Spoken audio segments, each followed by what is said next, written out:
요 디가니까야와 마치마니까의 수행 체계와 관련해서 제가 사실은 한 2시간 가까이 걸릴 만한 좀 중요한 주제를 준비를 해갖고 왔어요. 그래서 오늘 여러분 나눠드린 게 요거고, 우리 14무기라는 거 다 아시잖아요. 부처님이 답변하지 않는. 이 14무기가 어떠한 것일까? 왜 부처님은 거기에 답하지 않았을까?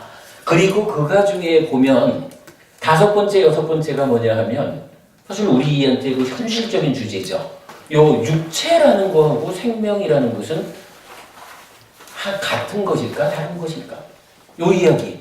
요 주제가 이제 디가니까야 7번, 8번이 되든가? 아니네, 6번이네. 6번, 7번. 디가니까야 6번, 7번 두 개의 경전에서 그 주제와 관련해서 이제 부처님이 법을 설하시거든요. 그래서 오늘 이제 사실 우리가 그동안 좀 번놓은 부분이 있기 때문에 요 주제를 시작부터 좀 설명드리고 그 상태에서 육체와 삶이라는 것은 육체와 생명 요것은 하나일까 다른 것일까 요 부분을 경전대로 좀 설명을 해드리고 나면 아무래도 그 주제를 다루고 나면 그 주제가 뭐예요? 이 14무기 중에 속한 2가지잖아요. 이 공부 참에 우리가 14무기를 알아보아야지. 지금 알아보지 않으면 또 언제 가서 이 중요한 14라 그러니까 이게 14개가 아니죠. 10가지 건 이런 얘기죠. 그러니까 14, 10가지의 부처님이 답변하지 않는 그 이야기를 언제 또 짚어보겠어요. 그래서 오늘 하여간 이 디가니까야 6번, 7번 경전 참에 요 14무기 공부를 좀 같이 하려고 했는데 제가 볼 때 이게 1시간 만에 끝낼 수 있는 공부는 분명히 아닌 것 같아요. 다음 주에 요거 할게요. 그래도 오늘 그냥 어찌 보면 법원님들께서 필요로 하고 궁금한 그런 이야기를 그냥 재밌게 한 거로 하고 충분히 좋은 공부가 되었죠. 잠깐 14무기 이야기 네. 나오니까 한 가지만 더. 예. 거기 이제 강목사님 주석서 같은 경우는 열애는 사후에 존재하는 거 아닌가 부분을 가지고 열애를 중생이라고 주석서는 그렇게 이야기했다 그러더라고요. 중생이요? 예, 열애를 일반 그래서 말이 좀 안 되는. 그래서 왜 열애를 중생으로 해석하는지 그거는 좀 제가 이해할 수 없네요. 강 목사님이 책에 보니까 주석서 부분에 이제 주를 가져놨는데 네네. 주석에서는 중생이라 그래가 분명히 열애라 그랬는데 왜 또 중생이라고 하나? 그러니까 열애는 사후에 존재하는 거 아니야 하는가 그러니까 그거 애매하니까 오히려 중생으로 돌려놓은 거 아닌가?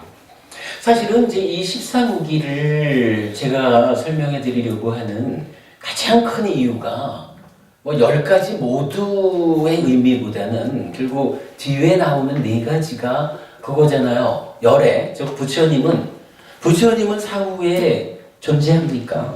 존재하지 않습니까? 존재하기도 하고 존재하지 않기도 합니까? 존재하는 것도 아니고 존재하지 않는 것도 아닙니까? 요 4가지에 대해서 부처님이 다 대답을 안 하잖아요. 그것이 갖는 의미. 사실은 이게 부처님이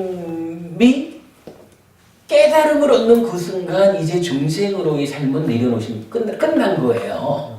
이제 해탈한 삶이니까 중생으로부터는 벗어난 열반의 삶을 45년간 살다 가셨는데 문제는 태어남이 있었기 때문에 이 유한한 물질인 몸이 남아있단 말이에요.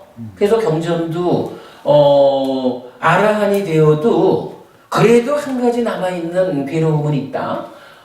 몸을 조건으로 하는 괴로움이다. 그렇죠. 이래 하거든요.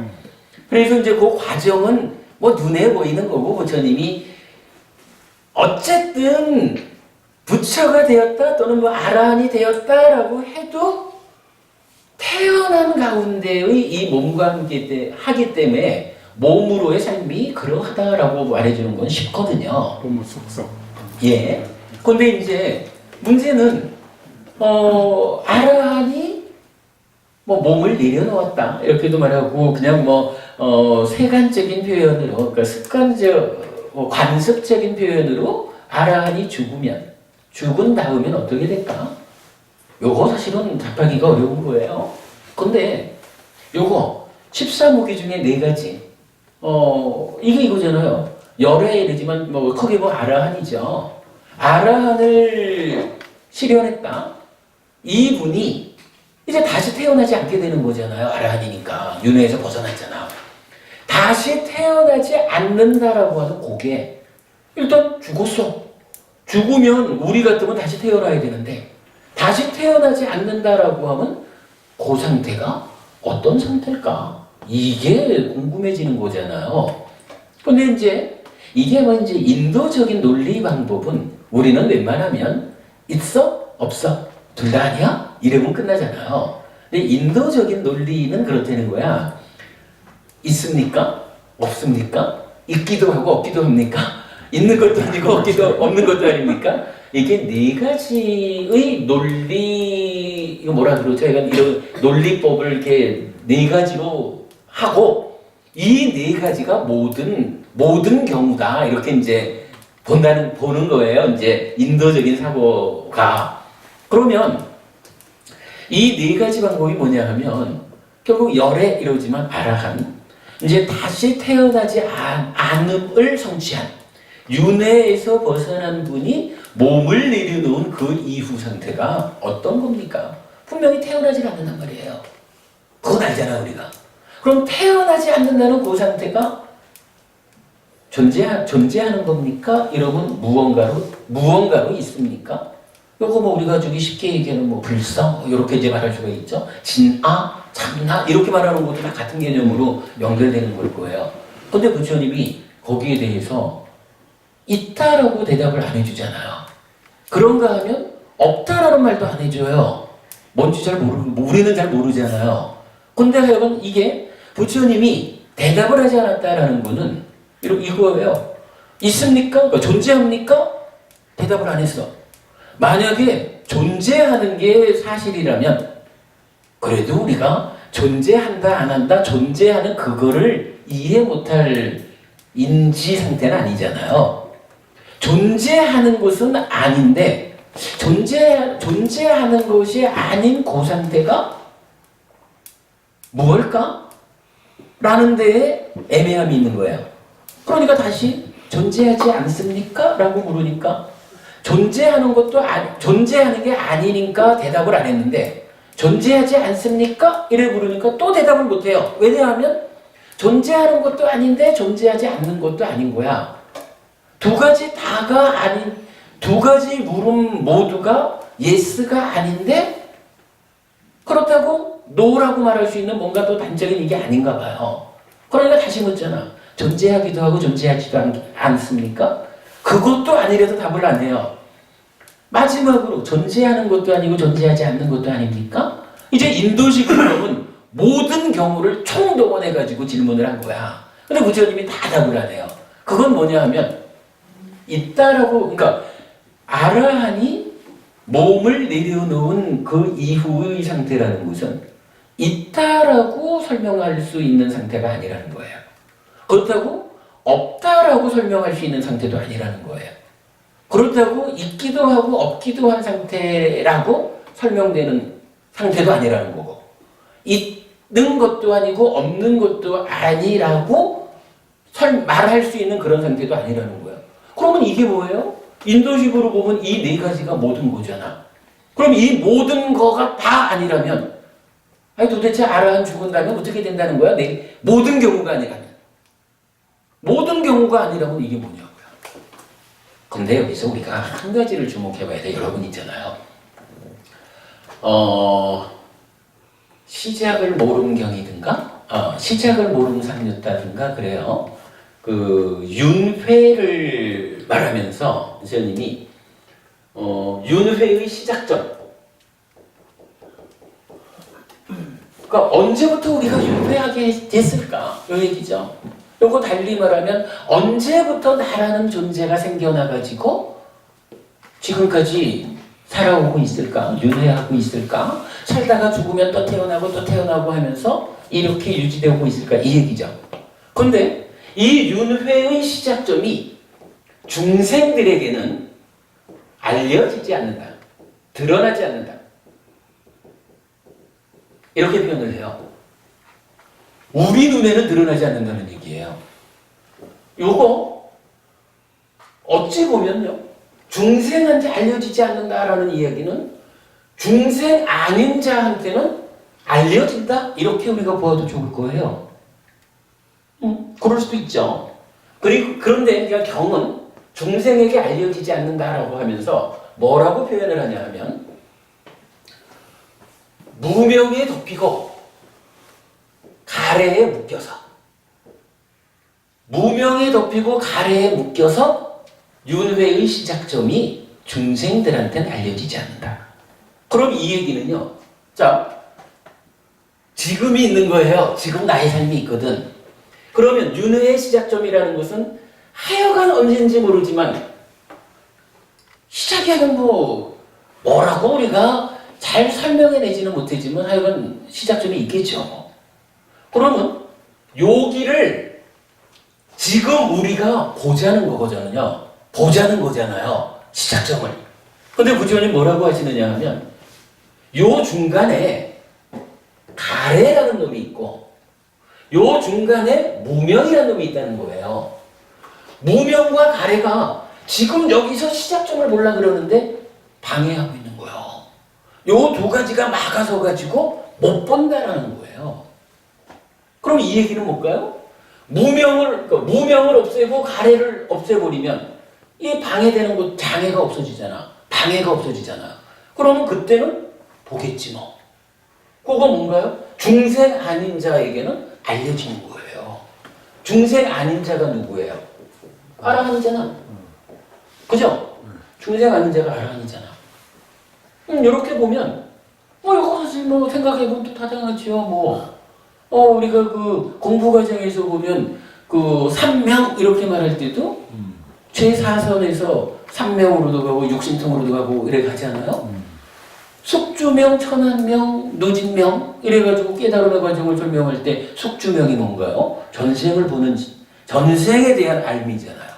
이 전생에 대한 알미 수행의 수준에 따라서 한 생 이전까지가 바로 직전의 전생만 볼 수도 있고 수행이 깊어질수록 전생을 보는 숙주명이 깊어져가지고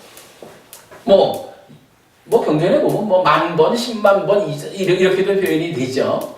그런데 결국 부처님은 당신이 이 모든 것을 다 안다라고 말하는 거잖아요. 본다라고 말하는 거잖아요. 무명과 가래를 다 제거했기 때문에. 물론 아라한이면 또 이렇게 된다 하지만 이제 사실은 또 잘 모르는 거죠. 우리가 아라한 중에는 바로 사마타 윗바사나를 통해서 직접 누진하는 아라한은 숙주명 이쪽을 안 통하잖아요. 그러면 그 아라한은 이제 괴로움이 소멸한 삶을 완성한 분은 되었지만 여기를 못 보겠죠. 그죠? 숙주명을 안 닦았으니까. 그러나 사실은 이 아라한한테는 이걸 보고 안 보고는 문제가 안 돼. 왜? 이미 삶을 완성해가지고 더 이상 이미 다 끝났는데 시작점을 알면 뭐해? 관심 없으면 몰라도 상관없는 거죠. 그런 이야기. 이렇게 되니까 이제 요 14무기 중에 4가지는요 이 얘기인 거예요. 자, 있습니까? 존재한다? 존재하지 않는다? 있기도 하고 없기도 하다? 있는 것도 아니고 없는 것도 아니다? 라는 요 4가지가 모든 경우잖아. 모든 경우. 근데 이 모든 경우에 속하지 않는다 하면 도대체 아라한 죽은다면 뭐란 얘기야? 이 질문이 생긴 거잖아요. 여기에 대한 답을 우리가 이렇게 보는 거라. 우리가 지금 아무리 4가지의 경우로 나눠가지고 모든 경우라고 말을 해도 이 모든 경우라는 게 누구의 모든 경우냐고. 중생의 모든 경우잖아요. 요거 사실은 노자식으로 말하면 노자가 그렇게 말씀하시잖아요. 인간의 내면의 불완전성 때문에 내면에 근거한 도로는 완성될 수 없다. 이렇게 말하는 거죠. 그거 뭐예요? 노자와 부처님의 차이가 무아라고 하는 이 그 완전한 내면의 불완전을 완전히 치유한 그 무위의 삶을 실현하지 못한 뭐 이 차이잖아요. 마찬가지 같은 맥락이야. 결국은 아무리 우리가 모든 경우라고 설정을 하고 질문을 해도 부처님 입장에서는요, 이거 중생 아닌 자한테만 알려지는 요 경우는 이게 부처님이 설명을 못해서가 아니잖아요. 부처님은 알잖아, 모아서. 그런데 문제는 이 중생이 아무리 부처님이 얘기를 해도 부처님은 요거 다 걷어낸 상태를 설명을 해줘도 우리가 요걸 갖고 막아놓고 있는 거야. 우리가 받아들이지 못하는 거예요. 요거 이건 뭐 이걸 어떻게 말하나? 뭐 인식의 한계? 이렇게 말해 이런 표현이 있나 모르겠어요. 우리의 인식 능력이 요 부분을 설명을 해줘도 우리가 받아들이지 못하는 거예요. 그러니까 부처님 입장에서 아무리 설명을 해주고 싶어도 이 네 가지 경우가 다 아닌 무명과 가래가 소멸한 그 어떤 상태라는 나머지 하나의 경우는 이거는 방법이 없어. 중생들은 이 경우를 볼 수가 없어. 이거를 벗어나지 못했으니까. 그러면 이제 방법은 하나밖에 없는 거예요. 수행이라는 것의 의미가 그거죠. 이제 수행을 통해서 무명과 가래를 제거함으로써 스스로 중생 아닌 상태를 내가 실현해야만 그때 알려지는 하나의 경우가 있는 거죠. 저는 요거 그 13호기에서 열애의 사후 네 가지를 말하는 그 이유를 저는 이렇게 이해를 해요. 근데 이제 이런 부분을 가지고 뭐 최고분이 말씀해 주듯이 뭐 글쎄 뭐 어느 주석서 뭐 어느 선배 스님들이 부처 스님 말씀이었던가 뭐 그런 식으로 다뤄놨더라고요. 그걸 중생 이렇게 이제 표현한다라고 하는 것은 좀 타당치 않아 보이죠. 중심은 유행해야 돼. 근데 하여간 요 부분은 제가 볼 때는 아주 타당한 설명이라고 생각을 해요. 몇 년 전인가 이제 어떤 그 세미나 자리를 갔더니 그 불교 전공하는 교수님 한 분이 발표를 하시더라고요. 제가 공부를 참 해봤는데 확실한 결론이 하나 섰습니다. 이러면서 아라한의 죽음 이후는 완전한 소멸입니다. 무로 돌아가는 겁니다. 이렇게 주장을 하더라고요. 그런 사람도 있어요. 예, 그래서 제가 딱 그 말인 거예요. 교수님께서 좀 도가 지나치신 것 같습니다. 부처님께서 분명히 아라한의 사후라는 것은 없다. 그죠? 완전한 소멸이라는 건 없다라는 얘기거든요. 이건 우리가 이해할 수 있는 인식의 범위 안에 있는 거잖아요. 분명히 부처님은 없다라고 하는 그거, 소멸이야라고 소멸이라는 그것도 아닌 어떤 거. 우리가 중생을 면하지 않는 한 알려지지 않는.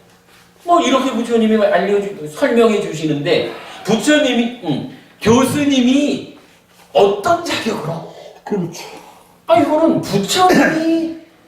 부처님께서 무기라는 방법으로 무명과 가래가 제거된 상태에 대한 이런 설명을 이거 설명을 안 하는 게 아니라 이렇게 설명하는 거잖아요. 이렇게 설명해 주는 이야기를 어떻게 교수님이 부처님 생각과는 다르게 아라한의 사후는 완전한 소멸입니다.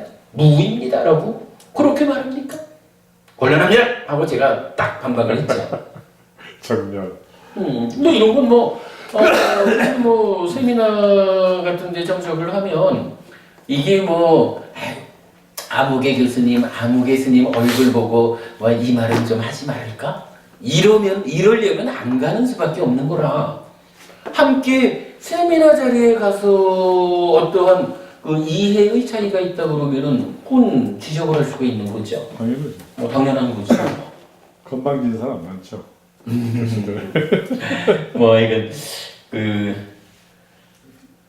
이건 이제 그런 부분들이 종종 있죠. 네. 네, 하여간 뭐 저기 13호기에 대한 부분은 대표적으로 이렇게 네 가지만 일단 이 다음 주에 설명하겠다 이런 거 미리 했네요.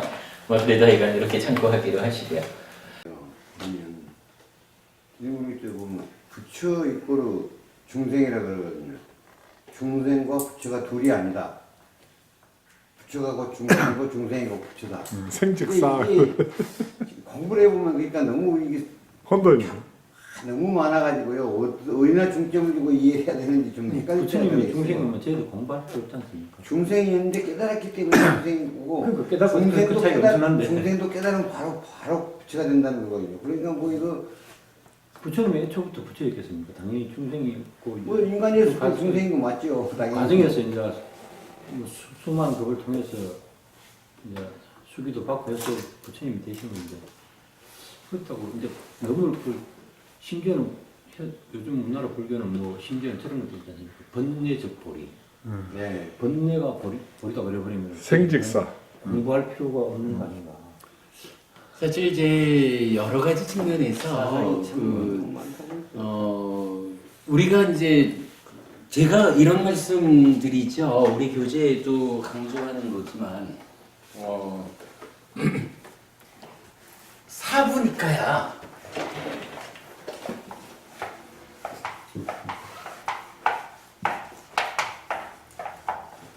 저는 요 말 우리가 참 기준해야 된다고 보는데 사부니까야를 꿰뚫는 하나의 정신이 있다면 요 이야기를 제가 언제 처음 썼냐 하면 작년에 그 대구불교방송 무명을 밝히고 그 초대석 거길 제가 이제 2번 출연을 했었죠. 그 인터뷰 할 때에 그 제가 이 얘기를 처음 썼어요. 사부니까야를 꿰뚫는 하나의 정신이 있다면 무엇일까요? 요거 뭘까요? 자, 우리가 아까 얘기했지만 일단은 우리는 율장과 율장 포함한 거로 봐야죠. 사부니까야를 공부의 기준으로 삼고 있거든요. 그러면 우리 공부의 기준인 사부니까야를 꿰뚫는 하나의 정신이 있다면 결국은 우리 공부의 토대가 되는 어떤 걸 거라고요? 뭘까요? 저는 그 들어보지는 못했는데 스님 실법을 네. 기독교에서 하는 말이 오직 예수라는 말이 있거든요. 예. 그 사람들 생각. 그럼 그 저희들 입장에서 오직 부처님 말이겠습니까? 뭐 그렇게 봐도 좋겠지만 저는 이 부분의 답을 이렇게 봤어요. 삶의 현실에 대한 통찰.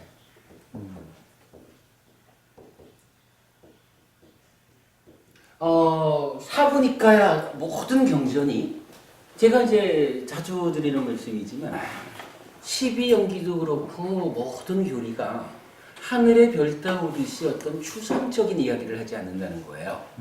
부처님은 모든 가르침이 우리 삶의 이야기, 어떠한 것이든 우리 삶에서 현실적으로 발생하는 그 현실적인 발생의 문제, 그 문제의 해결법, 요거 말고는 부처님이 말하지 않는다는 거예요. 대표적으로 부처님 그러는 거잖아요. 나는 오직 고와 고멸을 말할 뿐이다. 이게 내가 삶을 살아가는 이 현실에 괴로움이라고 하는 문제가 있다. 이 문제를 바르게 통찰해가지고 그거 해결하자. 요게 중생의 삶이잖아요. 고멸, 아라한, 부처의 삶인 거죠. 제가 볼 때요. 하여간 요거 삶의 현실에 대한 통찰 위에서 모든 가르침이 설해져 있다라고 하는 그건 우리가 놓치면 안 될 것 같아요. 어저께 제가 요 표현을 조금 다르게 이제 표현을 해봤는데 뭐냐 하면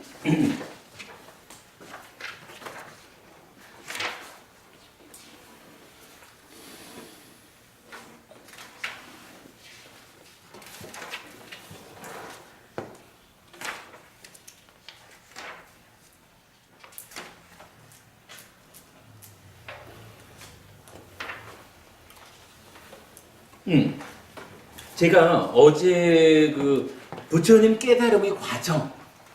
그러니까 기본기 중에서 이제 출가의 동기, 뭐 목적 요 부분 설명을 하고 그 다음에 이제 깨달음의 과정에 대한 이야기를 오래다 하는 거지만 뭐 알라라깔라마 우따빠라마 붓다 이래서 이제 삼매 수행하지 않습니까? 그리고 나서 또 수행, 그러니까 고행의 과정을 또 거치잖아요. 그런데도 결국 거기서 깨닫지 못하고 깨달음을 위한 바른 길은 무엇일까? 이래가지고 새로운 길을 가잖아요. 그 부분을 설명하면서 제가 이렇게 표현을 했어요. 팔정도는 정정, 바른 삼매입니다. 필수품을 갖춘 것으로의 바른 삼매입니다. 바른 삼매가 바른 삼매와 다른 점은 무상고 무아를 알고 봄 여실지견으로 마음을 향하고 이끌게 하는 것입니다. 인간의 법을 능가하는 성자에게 어울리는 특별한 지와 견이라고 표현하는 부처님 이전에 누구도 알고 보지 못한 무아, 즉 존재의 실상에 대한 접근입니다. 그리고 이제 요렇게 표현을 하는 거네. 존재의 실상, 즉 사실, 삶의 현실에 대한 통찰 없이는 괴로움의 소멸은 실현되지 않습니다. 삼매 수행과 고행 수행이 의 과정에서 최선의 노력으로도 깨달을 수 없었던 것은 사실 아닌 것에서 사실의 문제를 해결하려 하였기 때문입니다. 요 표현. 그러니까 요 삶의 현실 요거를 사실이란 말로 이제 한 번 더 표현을 한 거예요.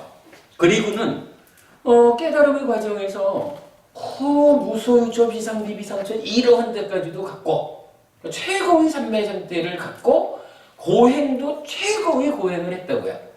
그런데 왜 깨닫지 못했을까라고 하니까 바로 아라고 하는 거.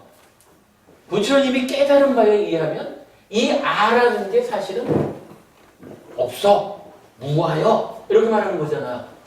우리 삶의 현실은 무아라는 거거든. 근데 그거를 아라고 하는 현실 아닌 거. 달리 말하면 사실 아닌 거 위에 서 가지고 사실의 문제를 해결하려고 했다고. 그러니까 안 풀어진 거예요. 그렇지.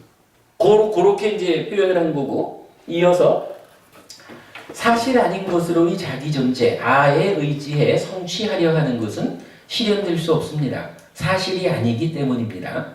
이런 과정을 우리 법회에서는 아의 산을 오른다고 합니다. 사실인 것으로의 자기 존재 없음, 무아에 의지해 성취하려 하는 것은 실현될 수 있습니다. 사실이기 때문입니다. 요 얘기. 그러니까 사실에 입각해가지고 사실의 문제를 풀자 하면 노력이 가해지면 풀어지는 거예요. 무아인 줄 바르게 알고 무아인 삶을 실현하려고 하면 이게 되는 거라. 근데 무아인 줄을 몰라서 아를 전제해 놓고 아의 위에서 무아의 삶을 실현하려고 하면 이건 실현이 안 되는 거예요. 사실 아닌 것을 가지고 사실을 풀려고 하기 때문에 그렇다는 거거든요. 하여간 어제 제가 부산법회에서 이 표현을 했는데 하여간 정말 중요한 표현이에요. 사부니까야를 꿰뚫는 하나의 정신, 삶의 현실에 대한 통찰이다. 요거 벗어나서 부처님은 하나의 법도 설하지 않는다. 삶의 현실, 우리가 하는 말로 요거 사실이라는 거예요. 사실, 존재의 실상, 무아. 이래 되는 거죠. 요거 놓치면 불교 공부가 방향을 잃는다라고 봐야겠죠. 예, 요거 이건 저는 가장 강조하는 말씀입니다. 가장 중요한 거네요. 핵심이네요. 예, 그렇습니다.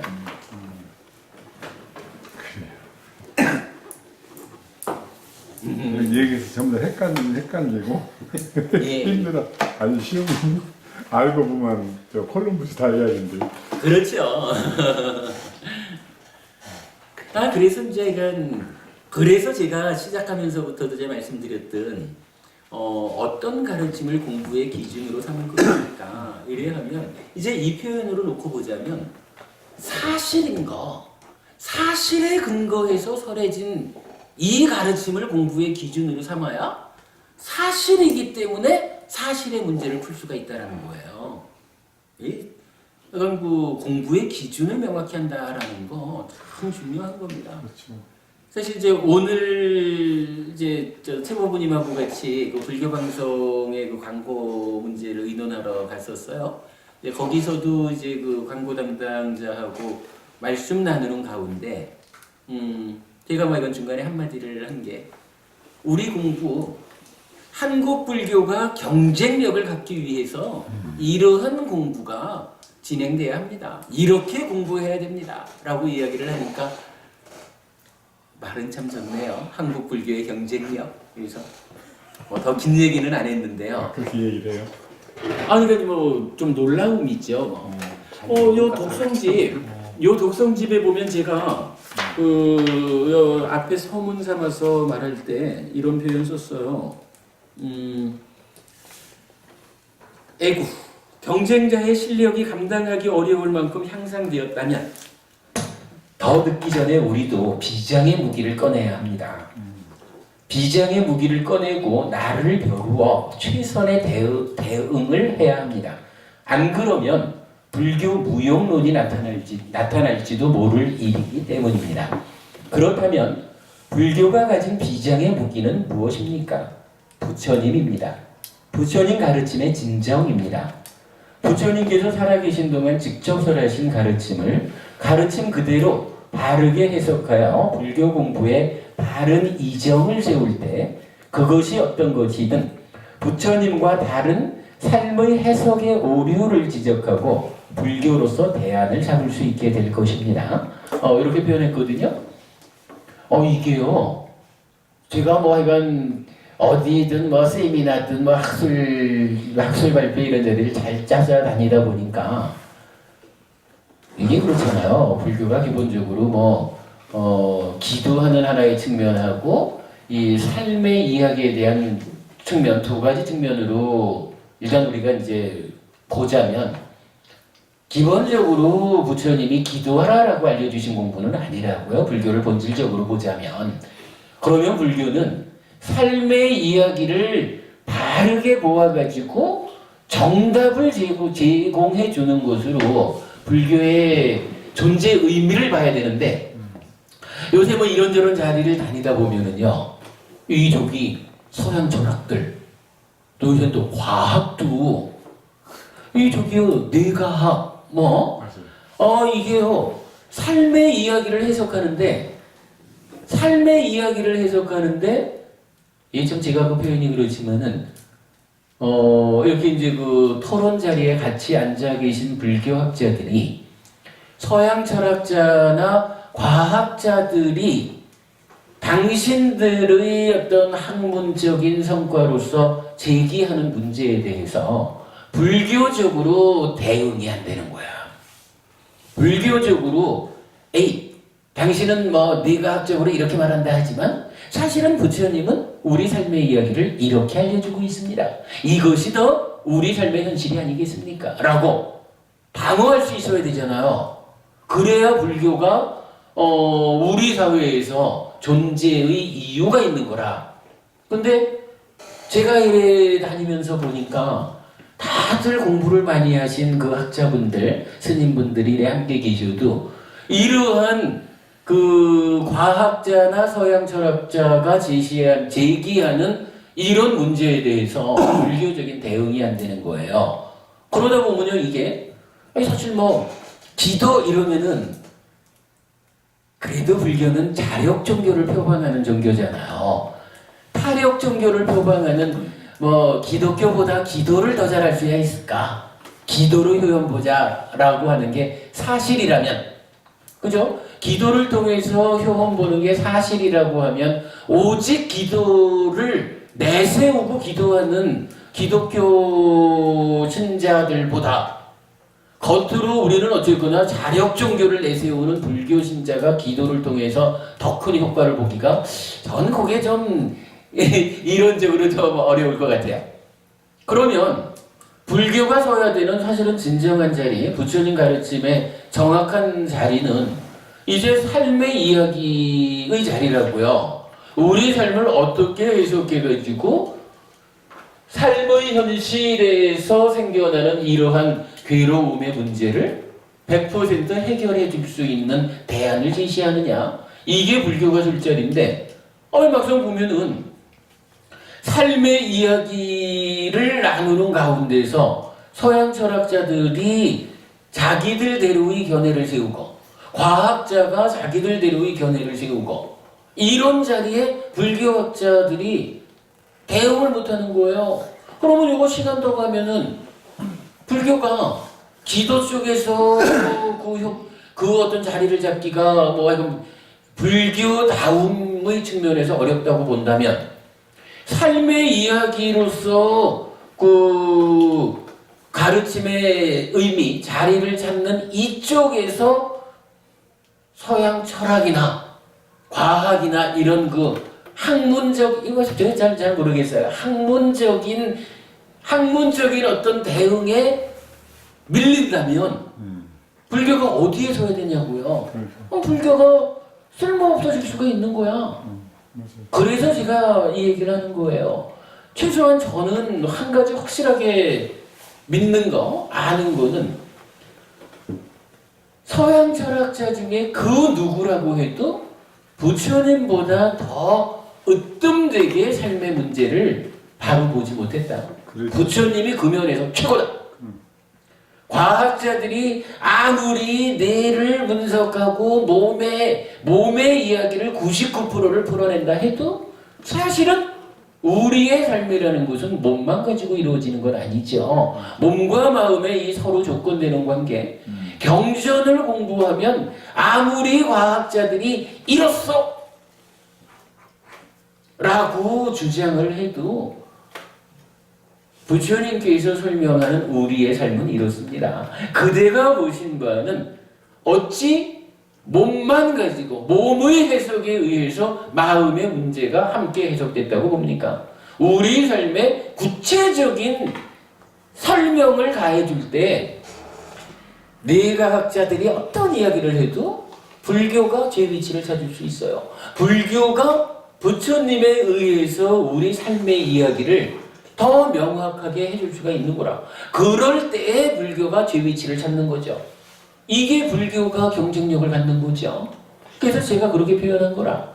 이제는 한 50년 전에만 해도 크게 문제가 없었을지도 몰라요. 경쟁자들의 수준이 사실 이렇게까지 향상되지 않았으니까. 근데 지금은 이 경쟁자들의 수준이 거의 99%온 거잖아요. 그러면 이제 개념을 풀고 보니까 그러면 그렇죠. 그러니까 이 몸과 마음의 서로 조건된 가운데 몸에 대한 문제는 지금 거의 다 푸른 거 아니에요. 정말 개념지도 이런 정도면 거기에다가 서양 철학가들은 마음의 문제도 자기들대로 아주 깊이 정말로 부처님을 바르게 이해하지 못하면 그대들의 생각이 이렇게 우리 현실과 다릅니다라고 방어할 수 없을 만큼 서양 철학도 발전해 있는 거잖아요. 종교를 떠나서 서양 철학 자체가 이미 그렇게 발전해 있거든요. 그래서 제가 그렇게 얘기를 한 거라. 이제는 불교가 그야말로 비장의 무기를 꺼내야 할 때가 왔습니다. 물론 이게 불교가 비장의 무기를 가지고 있지 않다라고 하면 방법이 없어요. 요거는 시간이 좀 지난 다음에 그냥 망해버리면 돼. 재작년인가 무슨 통계가 나왔잖아요. 앞으로 30년 후에 불교가 3등 종교가 되는 거는 당연하고 1년에 출가자가 22명인가 이런 통계가 나왔어요. 아무리 불교가 아무리 수행을 말하고 얘기를 해도 어쨌든 불교는 종교거든요. 불교 안에 출가자가 없다라는 얘기는 이 불교 끝장나는 거죠. 이게 제가 출가자의 입장에서 이렇게 말씀드리는 게 좀 쑥스럽긴 하지만 그러나 어쨌든 불교 안에 출가자가 없다, 비구가 없다라고 하면 불교가 무엇을 힘으로 버텨내겠냐고요. 이게 정말로 불교 안에 비장의 무기가 없다면 30년 후 그렇게 되다 보면 50년 지나고 100년 되면 불교가 문화재되고 마는 거죠. 그런데 참 다행인 거가 우리가 이런 공부를 하다 보니까, 그죠? 이런 공부를 하다 보니까 참으로 불교 안에 비장의 무기가 있다라는 것을 본 거잖아요. 이 비장의 무기가 꺼내놓기만 하면 과학자든 서양 철학자들이 아무리 최선의 공격을 해와도 어려움 없이 다 방어할 수가 있는 거라. 그러면 이제 우리가 할 일은 하나죠. 비장의 무기를 꺼내야지. 그 비장의 무기가 무엇냐라고 따져보니까 바로 부처님인 거라. 다양한 이런 것들에 가려져가지고 사실은 우리 교주인 서가모니 부처님의 본 모습이, 본 가르침이 지금 가려져 있잖아요. 이제 우리가 그 가르침을 꺼내는 작업을 우리가 하고 있잖아요. 참 다행인 거는 어쨌든 불교 안에 모든 것으로부터 우리를 방어하고 그 최고의 자리를, 으뜸의 자리를 유지할 수 있는 비장의 무기가 있다라고 하는 사실이 중요한 거라. 이제 나머지는 우리 몫이죠. 부처님은 주셨거든. 제자인 우리가 이제 그거 찾아내가지고 스스로를 지켜내는 일이 남은 거죠. 저는 뭐 사실 강변하는 일이 되네요. 중일에서 그런가. 근데 이거 여러분 사실 동의해 주실 수 있을 거예요. 그리고 분명히 경전에 있어요. 이 비장의 무기가. 송어분이 우리 지난주에 잠깐 상에 대한 이야기 했었잖아요. 그러니까 샀냐?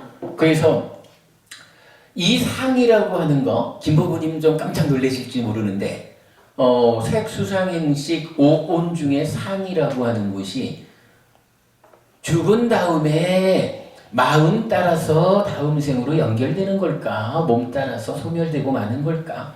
이 점에서 우리가 니까야적으로 해석해 보니까 이 상이라는 것이 윤회하는 것이 아니다. 마음 따라서 다음 세상으로 넘어가는 게 아니다.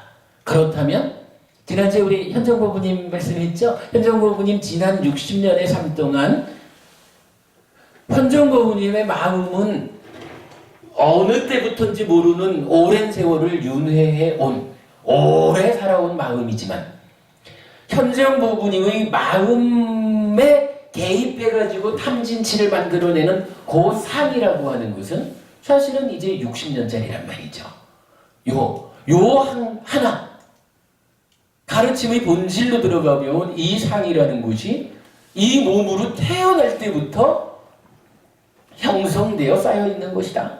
요거 하나를 보는 그 순간 표현하자면 프로이드의 심리학, 프로이드의 마음 이해와의 어떠한 점에서의 공통점을 찾고 어떠한 차이점이 있을까? 이런 부분이 발견이 되면서 현재의 사회에서 프로이드에 근거해서 많은 사람들의 현실적인 문제를 풀어주는 테크닉. 제가 정확히 모르지만 우리가 많이 보는 게 미술 치료, 음악 치료 이런 부분도 되게 그 프로이드적이라고 이해를 한다면 왜 그런 부분이 프로이드적으로 설명돼야 되냐고. 부처님 가르침이 이미 모든 걸 다 알려주고 있는데. 그래서 제가 이제 지난주에 성모부님한테 부탁 삼아 이렇게 말씀을 드렸던 게 전공하시는 분야에서 이러한 참으로 상이라는 것이 프로이드의 무의식을 상으로 단어만 바꿔놓고 나면 거의 공통될 수 있는 이런 부분과 또 차이점은 차이점대로 보더라도 이런 부분에서 부처님 가르침이 현실 사회에서의 삶의 문제를 해결하는 테크닉으로 개발될 수 있는 일을 우리가 해야 되지 않을까. 성부부님 특히 이 마음 문제를 전문가시니까 그런 부분에 좀 더 관심 가져주십시오라고 지난주에 제가 넌지시 부탁을 드렸던 거죠. 근데 이런 부분도 그런 거야. 비장의 무기가 찾아지지 않으면, 비장의 무기를 우리가 꺼내놓지 않으면 요 단순한 거지. 상이라고 하는 것이 식 따라 넘어가는 게 아니라 현정보부님의 상은 60년짜리입니다. 요 사실 하나를 우리가 발견을 못하는 거잖아요. 그러나 그거 하나를 발견하는 순간 이제 그걸로 인해서 얼마나 많은 사람들이 불교적인 해법, 불교적인 테크닉의 개발로 인해서 현실적인 삶의 문제를 풀어낼 수 있을 것이냐. 충분한 가능성을 갖게 되는 거잖아요. 이런 게 비장의 무기죠. 우리가 그거 찾는 일을 하는 거죠. 제가 너무 강렬하게 말씀을 드렸네. 예, 하여간 그렇습니다.